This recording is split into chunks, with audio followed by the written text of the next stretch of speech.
Ating pong pangunahing balita sa gitna po ng manhunt laban sa mga sangkot sa flood control scandal.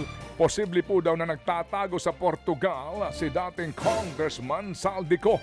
Yan po'y ayon kay DILG Secretary John Vic Remulla na sinasabi daw po na kanilang tinitignan ng umano'y pagkakaroon ng golden visa sa Europa nitong Siko.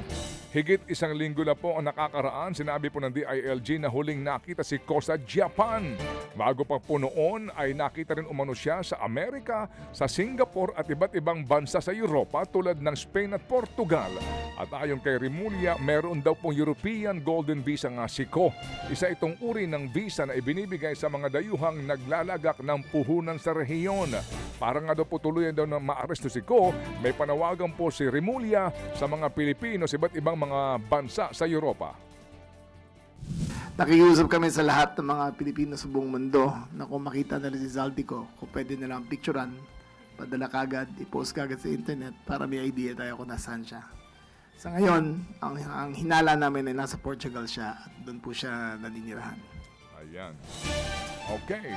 Doon siya naninirahan pero wala naman sinasabi na may passport. Sa mga ibang balita yun na sinasabi. Oo. Opo. Sige. So yan po ang tinig ni DILG Secretary John Vic Remulla. Samantala, sa gitna naman ng kaliwat ka ng issue sa politika, nagpaalala po si Pangulong Bongbong Marcos Jr. sa mga bagong sundalo.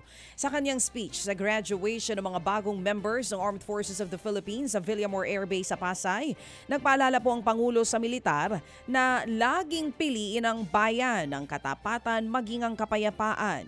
Hindi raw dapat nagpapadala sa politika ang sandatahang lakas. Bago po ito, nakasama rin ng Pangulo ang mga opisyal ng Armed Forces of the Philippines sa palasyo para sa isang hapunan. Diyan din tiniyak ng AFP ang kanilang katapatan sa konstitusyon. Sa kabila naman yan, meron pa rin mga kritikong nagsasabing mahina daw si PBBM sa pagresolba sa korupsyon. Pero ang buwelta ng palasyo, paano daw masasabing mahina ang Pangulo kung maraming naaresto, kinasuhan at may mga naibalik pang pondo ng bayan? Sa ibang balita po naman, may panibago pong impeachment complaint na niluluto ang grupong Bayan laban kay Vice President Sara Duterte na balak nilang ihain sa buwan ng Pebrero. Matatapos po kasi ang one-year ban sa paghahain po ng panibagong impeachment complaint laban kay VP Sara sa Pebrero 5. Isa pa sa mga pinag-aralan po ng grupo ang naunang desisyon ng Supreme Court sa pagpapatigil ng impeachment at pagdeklara rito bilang unconstitutional. Hinihintay pa nila ang magiging resulta ng kanilang apila sa naging hatol ng kataas-taasang hukuman. Higit 200 kongresista ang pabor na suspindihin si Kiko Barzaga. Hanggang Enero po yan dahil sinisira na raw niya ang imahe ng Kamara sa publiko dahil sa mga patutsyada niya online. 6 na pong araw na suspensyon ang inirekomenda ng House Ethics Committee na pinabura naman sa botohan sa plenaryo dahil sa serye ng mga post niya online. Walang sweldo at allowance na matatanggap si Barzaga sa panahon ng kanyang suspensyon. Bawal din siyang umattend ng sesyon. Inatasan din ng komite si Barzaga na i-delete ang lahat ng social media posts na sakop o binanggit sa ethics complaint laban sa kanya. May 5 mambabatas naman ang tumutol sa pagsuspinde kay Barzaga. Ang giit nila, may mas mahalaga pa raw na issue na dapat unahin kaysa rito. Samantala po naman sa pahayag po nitong si Congressman Barzaga, wala daw siyang babaguhin sa kanyang pag-aasal sa social media. Kahit na siya sinuspinde ng Kamara.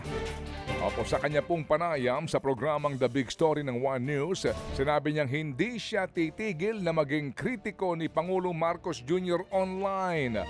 Handa rin daw siyang humarap. Opo, sa pwesto, handa raw siyang harapin daw ang kung sakasakaling siya'y alisin sa pwesto at kahit na daw pagbantaan pa yung kanyang buhay. At sa isa pong post sa Facebook, iginiit po ni Barzaga na kahit na tinawag daw na unethical ng mga kapwa niya kongresista ang mga pahayag niya laban kay Marcos Jr., hindi naman daw nila ito itinatanggi. Mga kapatid, brothers and sisters, saan ka pa? Dito na tayo sa totoo. Dito na tayo sa True FM. Mga kapatid, mag-subscribe and follow po kayo sa social media accounts ng True Network PH. Yan po kami. Hanapin nyo lang True Network PH, Facebook, Instagram, YouTube, TikTok, and podcast. Mapa Apple or Spotify man yan, mahahanap nyo kami. Lahat ng mga napapanood at napapakinggan nyo po sa programa, nasa social media accounts namin yan. So, paano mga kapatid? See you sa social media!